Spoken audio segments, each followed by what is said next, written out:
मुंबई की पहचान माने जाने वाले जुहू बीच पर इन दिनों कचरे का ढेर लगा हुआ है। समुद्र की लहरों के साथ किनारे पहुंचे प्लास्टिक, थर्माकोल, लकड़ी, कपड़े और दूसरे कचरे के ढेर ने पूरे बीच को बदहाल कर दिया है।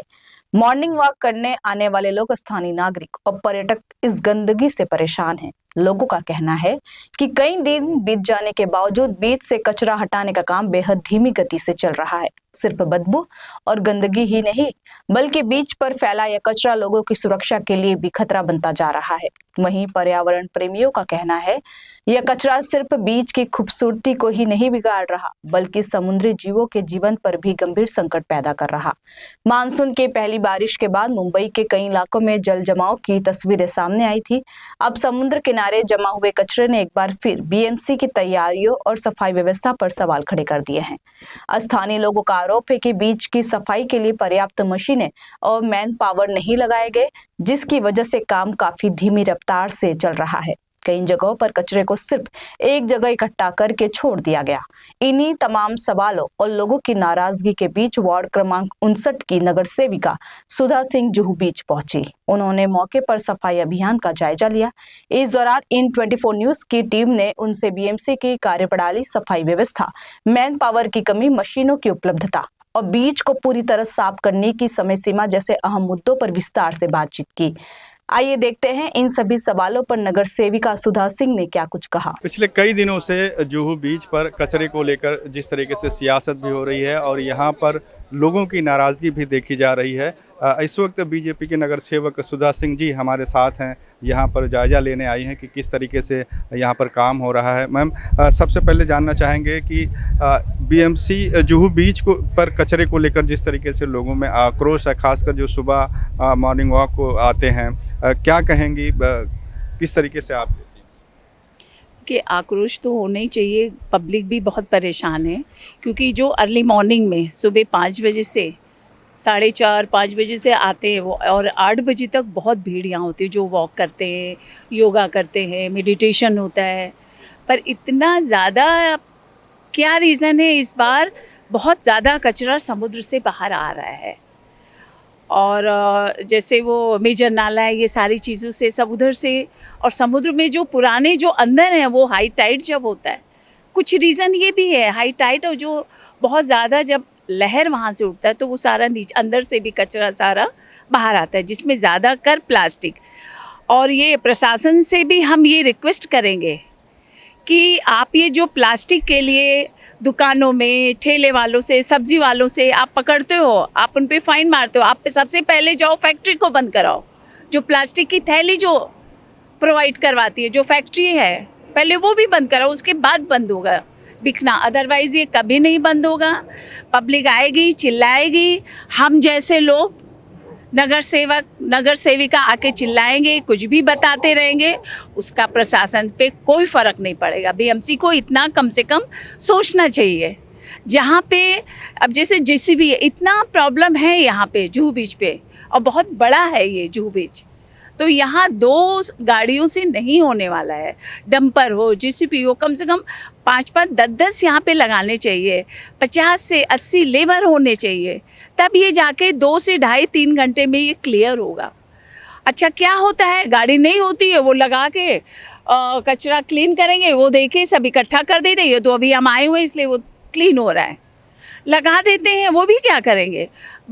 उसके बाद ये हाई टाइट आएगी, भी समुद्र आता है, वापस वो अपने साथ लेके चला जाता है। तो मतलब क्या होगा इसका? प्रशासन अगर नहीं ध्यान देगी तो कैसे होगा? और ये बहुत ही मतलब सीरियस है। अभी हमने देखा उधर एक, ये देखिए नाला है, यहाँ पे लेडीज़ें बैठ के योगा करती हैं, मेडिटेशन करती हैं, लेकिन अभी पता चला उधर से वो पानी आ गया बिल्डर के वहाँ से। और ये पहली बात तो सबसे गलत है, ये अनऑथराइज है, ये जो नाला इधर बीच पे डाला हुआ है, बहुत ही गलत है। सीवेज प्लांट को लेकर या दूसरे जो नाले हैं उसे लेकर कई प्लानिंग भी बनती रही है कि अब आने वाले दिनों में सीवेज प्लांट का अलग तरह से किया जाएगा और जो कचरे हैं, जो नाले हैं, उन्हें कहीं और गिराया जाएगा समंदर में, लेकिन वो प्लान कहीं ना कहीं दिखाई नहीं देता। नहीं, वो प्लान नहीं दिख रहा है अभी जो, और अभी जो पुराना था अभी पुराना ही चलता चला आ रहा है। अभी हमने तो कहीं अभी कोई नया नहीं देखा है कि कुछ नया डाला हो, नया कुछ किया हो, जिससे सेफ्टी हमारी बीच के लिए भी हो, समुद्र के लिए भी हो। जो इतने कचरे ये सब जा रहे हैं, वो अभी ऐसा कुछ हुआ नहीं है। जो पहले का है वही चलता रहे, लेकिन अभी काफ़ी चीज़ें ऐसे प्लानिंग में है, उसको किया जा रहा है, लेकिन अभी वो स्टार्ट होने में टाइम लगेगा। तो कहीं न कहीं लोगों से बात हुई हमारी, तो वो मैन पावर को भी जिम्मेदार ठहरा। जैसा कि अभी आपने कहा कि एक ट्रैक्टर ट्राली है, कचरा ले जाने के लिए वेट करना पड़ता है, या फिर कहीं कचरा इकट्ठा करके रख दिया जाता है कि वो दोबारा समंदर में चला जाएगा। तो क्या मैन पावर की कमी, या जो टेक्निकल इक्विपमेंट हैं, या जो चीज़ें हैं जैसे जो क्रेन है या बुलडोजर है या जेसीबी है जिससे कचरा उठा के उस पर डाला जाए, इन चीज़ों की कमी है क्या प्रशासन के पास? मेन पावर जो कॉन्ट्रैक्ट दिया हुआ प्रशासन के पास फाइनेंशियली पैसे की कोई कमी नहीं है, कोई कमी नहीं है। अगर वो चाहे, बीएमसी हमारी चाहे, तो वो मेन पावर भी आके, अभी जैसे जो ये पड़े हुए हैं, ये भी 1 घंटे में क्लीन हो जाए। अभी कोई हमारा बड़ा ऑफिसर आए, कोई बहुत बड़े लोग आए, बड़े हमारे कोई नेता है, कोई भी हो, कोई ऑफिसर बीएमसी के आ जाए, अभी देखिए 1 घंटे में आपको पता ही नहीं चलेगा कि एक भी कचरा यहाँ पड़ा हुआ था। पर हमारी जनता, हमारे जो लोग हैं, जिनकी वजह से हम आते हैं जीत के, जो हम यहाँ के प्रतिनिधि हैं, तो हमारी भी जिम्मेदारी होती है कि हम इसको करें। और अगर ये प्रशासन इस पे ध्यान देनी चाहिए, नहीं देगी तो हम इसको ऊपर तक और बात लेके जाएंगे हम। जैसा कि अभी आपने कहा कि कोई बड़ा नेता या कोई बड़ा अधिकारी आए तो साफ सफाई, तो क्या उदासीनता नजर आती है कर्मचारियों की कि वो सही से काम नहीं कर रहे हैं, थोड़ा सुस्त काम कर रहे हैं? देखिए, उनको जैसे गाइड किया जाएगा, उनको जैसे गाइडलाइन मिलेगी, वैसे वो काम करेंगे। अभी आज मान लो, एक एग्जांपल दे रहे हैं, आज 10 लोग हैं और 10 को अगर ऑर्डर आया कि आपको ये इतने दिन इतना ये ऐसे करके देना है, तो फटक से होगा, क्योंकि ये हमने देखा है, हमारे सामने ऑफिसर ने ऑर्डर दिया है, फलना आने वाला है, ज़रा ये क्लीन कर दो, वो राइट कर दो, ये कर दो, इधर से रास्ता क्लीन होना चाहिए, आप इसको पेड़ को क्लीन कर दो, उसको, और वो 2 घंटे में हो जाता है। तो ये क्यों नहीं हो सकता? क्योंकि आज प्रतिनिधि पब्लिक हमें फ़ोन करती है, लोग हमारे पास आते हैं, हमें 10 बात सुनना पड़ता है, तो हम तो आएंगे उनके बीच में, हर 2 दिन में हम आते हैं यहाँ। प्रधानमंत्री जी का भी नारा है साफ सफाई का, स्वच्छता अभियान को लेकर वो अक्सर इनिशिएटिव लेते रहते हैं और खुद भी भाग लेते रहते हैं, और इन सब चीज़ों के बावजूद भी इस तरह की चीज़ें दिखाई दे रही हैं, तो इससे मुंबई शहर की छवि को भी नुकसान पहुंच रहा है, उसकी छवि भी खराब हो रही है, क्योंकि टूरिस्ट यहाँ विदेशों से भी आते हैं। तो इसे लेकर क्या? देखिए, क्या होता है, अकेले हमारे पंत प्रधान श्री नरेंद्र मोदी जी, वो अकेले कुछ नहीं कर सकते।